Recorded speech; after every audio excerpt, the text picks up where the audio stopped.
नमस्कार दोस्तों, स्वागत है एक बार फिर से।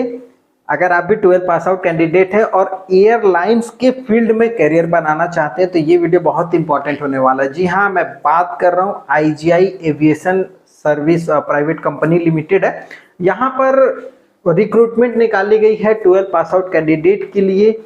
और इसके लिए क्या क्या एलिजिबिलिटी है, कौन लोग आवेदन कर सकते हैं, आवेदन करने का तरीका क्या है, आवेदन का लिंक कहां से मिलेगा और नोटिफिकेशन कैसे डाउनलोड करेंगे, क्या योग्यताएं मांगी गई है, वो सब सारी चीजें इस पूरे वीडियो में हम लोग डिस्कस करने वाले हैं। तो ये वीडियो शुरू करते हैं।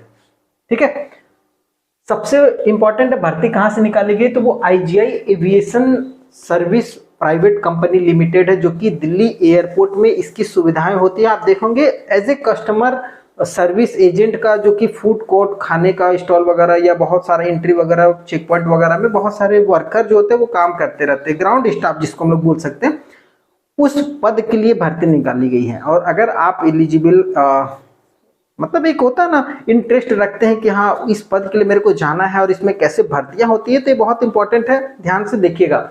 तो यहाँ पर रिक्रूटमेंट निकाले गए है, जो पोस्ट वो आपका कस्टमर सर्विस एजेंट का पद है। मतलब बेसिकली देखिए क्या नाम से लग रहा है, कस्टमर सर्विस, कस्टमर को सर्विस देना।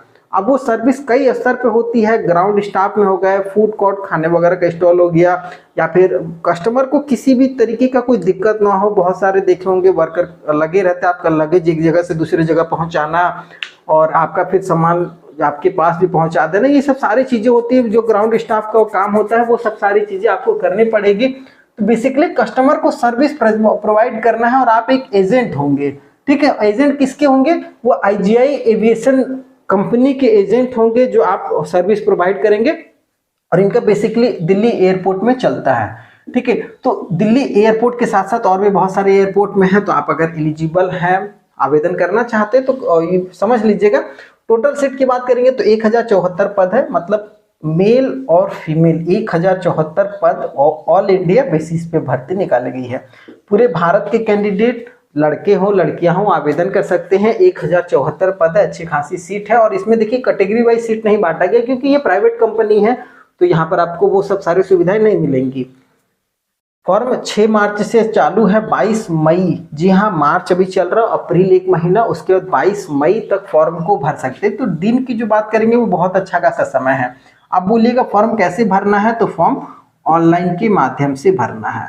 ऑनलाइन के माध्यम से कहाँ से भरिएगा, तो satyaresult.com, जी हाँ satyaresult.com पे चले जाइए। यहाँ पर लेटेस्ट जॉब वाला जो सेक्शन है यहाँ पर आपको देखने को मिल जाएगा। लेटेस्ट जॉब वाले सेक्शन में यहाँ पर जाइएगा, आईजीआई एविएशन का जो आपका रिक्रूटमेंट का पूरा फॉर्म है या फिर आवेदन का लिंक है, वो सब कुछ यहाँ पर आपको मिल जाएगा। वहां से आप जाकर के ऑनलाइन के माध्यम से फॉर्म भर लीजिए। एग्जाम की बात करेंगे तो जी हाँ बिल्कुल एग्जाम है, सिलेक्शन प्रोसेस के लिए एग्जाम रखा गया है, रिटन एग्जाम है, वो ऑब्जेक्टिव टाइप से होगा, उसके बारे में हम लोग थोड़ा सा बाद में बात कर लेंगे। उससे पहले क्या क्या एलिजिबिलिटी है वो पहले चेक करते हैं। फॉर्म फी की बात करेंगे तो जनरल हो, ओबीसी हो, एससी हो, एसटी हो, सभी के लिए 350 रुपए है। मतलब कोई फॉर्म में आपका कंसेशन जो है वो नहीं मिलेगा रिजर्व कैटेगरी में, क्योंकि प्राइवेट कंपनियां तो भाई खर्च पड़ता है एग्जाम कंडक्ट करवाना, पूरे ऑल ओवर इंडिया में पेपर वगैरह, ये सब सारी चीजों को मैनेज करने के लिए भाई फॉर्म फी चाहिए। तो 350 रुपये लग रहा है, वो आपको देना पड़ेगा। ठीक है, सैलरी की बात करेंगे, अगर जॉब लग जाती है तो 350 रुपये आराम से मेकअप कर लीजिएगा। पहली सैलरी में 25,000 रुपये से लेकर के 35,000 रुपये तक की सैलरी मिलेगी। वो आपकी काम के ऊपर डिपेंड करता है कि आपको कितना हार्ड काम मिला हुआ है। ठीक है, अब मतलब लगेज वगैरह का काम है तो आपका थोड़ा सा हार्ड हो जाएगा, तो हो सकता है उसमें आपको सैलरी ज़्यादा मिल जाए, या फिर आप बेसिकली जो वर्क होता है उसमें अगर है तो बहुत कम है। जैसे मान लीजिए कोई जानकारी पूछताछ केंद्र में अगर आपका लग गया तो वहाँ पर थोड़ा सा कम है, तो आपको हो सकता है कम मिले। तो आपके वर्क पे डिपेंड करता है कि आपको कितनी सैलरी मिलेगी। ठीक है, तो ये ध्यान दीजिएगा, 25,000 से 35,000 रुपये के बीच में सैलरी बनेगी, तो अच्छी खासी सैलरी है। और वो भी 12th pass out candidate, intermediate pass out candidate के लिए। एज की बात करेंगे, ये बहुत इंपॉर्टेंट है, 18 से लेकर के 30 साल तक। 18 साल मतलब मिनिमम होना चाहिए, क्योंकि 12 पास पे भर्तियां हैं। तो 22 मई तक अगर आपका 18 साल पूरा हो जा रहा है, ये फॉर्म भरने का लास्ट डेट भी है 22 मई। देखिए, अब काफी लोग कहेंगे कि सर हमने इस बार 12 दिया हुआ है तो क्या मैं आवेदन कर सकता हूं, तो जी हाँ बिल्कुल कर सकते हैं। अगर आपका 22 मई तक 18 साल कंप्लीट हो जा रहा है तो आप आवेदन बिल्कुल कर सकते हैं, इसके लिए कोई दिक्कत नहीं है। ठीक है, तो ये बेसिक यहाँ पर ये हो गया। 18 मैक्सिमम 30 साल होना चाहिए, 30 साल से ज्यादा नहीं होना चाहिए। एजुकेशन की बात करेंगे, 12 पास है या अपीयरिंग है। अपीयरिंग मतलब जो इस बार 12 दे रहे हैं वो भी आवेदन कर सकते हैं, ठीक है, तो वो भी आवेदन कर सकते हैं। अगर मान लीजिए कोई बोलेंगे कि मेरा 12 से ज्यादा ग्रेजुएशन है तो वो भी आवेदन कर सकते हैं, ग्रेजुएट वाले भी एलिजिबल हैं। इसके अलावा कोई सर्टिफिकेट, ऐसा कोर्स, स्किल सर्टिफिकेट ऐसा कुछ भी नहीं चाहिए, बस नॉर्मली 12th है तो आवेदन कर लीजिए, कोई दिक्कत नहीं है। आगे बात करते हैं सिलेक्शन का प्रोसेस, ये इंपॉर्टेंट है, ये समझ लीजिएगा, क्योंकि 350 रुपये फॉर्म फी लगभग लगा करके सभी कोई भरेंगे ही। सिलेक्शन जो है बोला गया है रिटन, इंटरव्यू और मेडिकल, ये 3 स्टेप होगा और लास्ट में एक तो डॉक्यूमेंट वेरिफिकेशन होगा। ये बेसिकली हर एग्जाम में तो होता ही है, डॉक्यूमेंट का जांच तो होगा ही होगा। इंपॉर्टेंट है ये शुरू वाला 1 और 2, रिटन प्लस इंटरव्यू। रिटन को समझिए पहले। रिटन बोला गया एमसीक्यू मतलब ऑब्जेक्टिव टाइप से पेपर होगा, 90 मिनट मतलब 1.5 घंटे का पेपर होगा।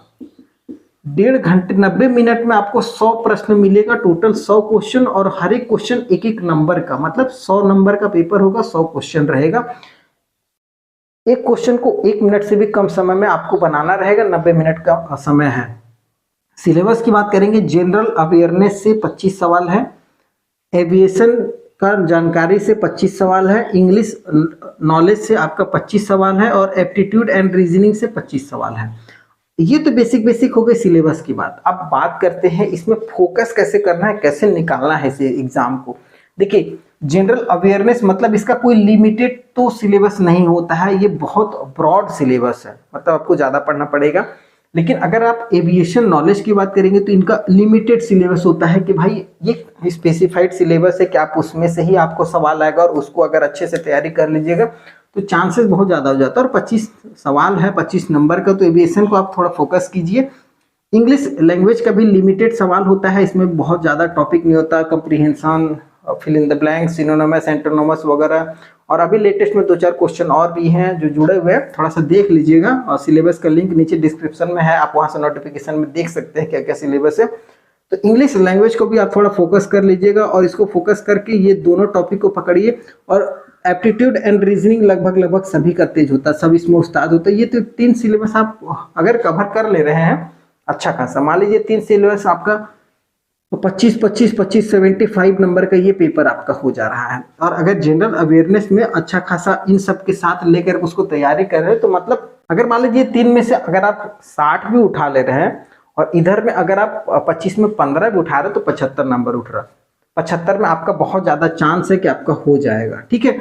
और कोशिश कीजिए उससे अच्छा परफॉर्मेंस रहे, क्योंकि कंपटीशन टफ है। 1074 पद पर है, तो आवेदन तो कई हो सकता है लाखों में गिरे, जिसमें कोई दो राय नहीं है। और काफी लोगों का ये सपना होता है, और हो सकता है काफी लोग हमारे वीडियो देखने के बाद आवेदन करें जिनको जानकारी ही नहीं है। काफी लोगों को ये जानकारी पता ही नहीं लगती है कि ये इस तरीके की भर्तियां भी आती हैं, नहीं आती हैं, ठीक है। और काफी लोग बस ये सोचते रह जाते हैं ना कि इसमें करियर बनता कैसे, कैसे इसमें जाएंगे, क्या करना होता है, कब इसका फॉर्म आएगा, कैसे फॉर्म भरेंगे। तो ये सब सारी चीजें, अगर मान लीजिए रिटन आप एग्जाम निकाल लेते हैं और आपका एक सिलेक्शन हो जाता है नेक्स्ट स्टेप इंटरव्यू के लिए, तो इंटरव्यू अगर आप बेसिकली बात करेंगे तो आपका रहना और बात करने का तौर तरीका, कोई अगर काम आपको दिया गया तो आप वो काम हैंडल कर सकते नहीं कर सकते। क्योंकि देखिए एयरपोर्ट जो है वो थोड़ा सा हाई, मतलब क्या बोलते हैं, जनसंख्या वाले लोग हैं और हाई फाई लोग हैं थोड़ा सा, तो वहाँ पर आपको काम को हैंडल करने का तौर तरीका आना चाहिए। काफ़ी अलग अलग लोगों से आपको भेंट होगी, तो आप एज ए डायरेक्ट कस्टमर से इंटरेक्ट होंगे, उनसे आपका डायरेक्ट ये होगा। तो आप उन सब चीज़ों के लिए तैयार है नहीं है, वो सब सारी चीज़ें इंटरव्यू में देखी जाएंगी। तो केवल एग्जाम निकाल लेने से नहीं, इंटरव्यू को भी निकालना पड़ेगा, तो ये बहुत इंपॉर्टेंट है। उसके बाद मेडिकल, ये भी इंपॉर्टेंट है, क्योंकि अब मान लीजिए सुनाई अच्छे से देनी चाहिए। अब आपको बोला गया टर्मिनल 1 पे जॉब करना है, आप टर्मिनल 3 पे जा करके खड़े हैं, तो क्या तो सर हम टर्मिनल 3 सुन लिए, तो वो भी दिक्कत है। दिखाई अच्छे से देनी चाहिए, कौन कस्टमर है, किससे क्या बात करना है, ये सब सारी चीज़ें मेडिकली तौर पे फिट होना चाहिए। और आपको हार्ड वर्क का पूरा अच्छा खासा कैपेसिटी होना चाहिए कि हम कर सकते हैं, मेडिकली तौर पे फिट हो। ये सब सारी चीज़ें वहाँ पर मेडिकल में जांच होंगी, तो ये सब देख लीजिए। अगर आपको ये सब कुछ लगे कि नहीं हम पूरी तरीके से ओके हैं, फुल्ली फिट है, तो हम काम कर सकते हैं, तो आप बिल्कुल आइए, इसमें स्वागत है आपका। फॉर्म भरने का लिंक मैंने बता ही दिया 70result.com पे। और लास्ट में एक बार और टेलीग्राम चैनल से अगर नहीं जुड़े हुए ना तो वहाँ पर जुड़ जाइएगा, क्योंकि वहाँ पर जो है आपको जानकारियाँ सबसे पहले मिलती हैं। इसकी वीडियो के बारे में अगर कोई और जानकारी चाहिए तो आप हमें टेलीग्राम पे डायरेक्टली हम लोग कमेंट कर सकते हैं, डिस्कशन कर सकते हैं। फॉर्म अगर भरने में दिक्कत हो तो वो भी मैं आपको सॉल्व करवा सकता हूँ, ठीक है। और इसके अलावा अगर कोई जानकारी नहीं समझ में आई हो तो आप हमें कमेंट कर लीजिएगा, कमेंट करके पूछ सकते हैं। वीडियो पसंद आया हो तो चैनल को एक बार सब्सक्राइब जरूर करके रख लीजिएगा, क्योंकि इस तरीके की भर्तियां आपको लगातार देखने को मिले, जानकारियां पता लगते रहे कि कौन सी भर्तियां आ रही है। फिर नई वीडियो मिलेंगे, तब तक के लिए जय हिंद।